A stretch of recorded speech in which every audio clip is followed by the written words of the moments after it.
A force of 15 Newton. Force is what? 15 Newton. Stretches a spring to what? To a total length. What is the total length now? That's the L1, right? So L1 is what? It is 30 centimeters. So this one is what? F1. So an additional force of 10 Newton. So F2 class, F2 will never be 10 Newton. So the word additional, so that means a force of 10 Newton was added to 15 Newton. That's the meaning. That's why they say what? Additional what? Force. Do you get now? So the F2 won't be 10 Newton, but what? 15 plus 10. So that's what? 25 Newton. Stretches the spring 5 centimeters further. So when we added force to this, then we are going to add what? 5 to this one. So that means L2 will now give us 35 centimeters. Are you getting this now? So please, anytime you hear the word additional force, you are going to add that force to what? To the initial force. That's the meaning. So to get this answer, we are now going to find the LO, which is the original length. So F1 over E1 equals to what?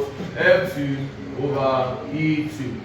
So we are going to have F1 down over, what is E1? L1 minus LO. What is E2? L2 minus what? LO. What is F1? 15 over the L1 there is what? That's 13 minus LO. What is F2? 25 over what's L2?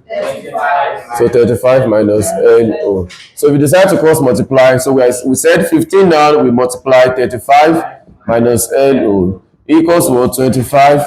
We multiply 13. So what's 15 times 35? 525 minus 15 LO equals what? 715 minus 25 LO. So collecting like terms, we have minus 15 LO plus 25 LO equals to what? 750 minus 525. So this will give us 10 LO, then equals to this minus this 225. So looking for LO, divide both sides by 10.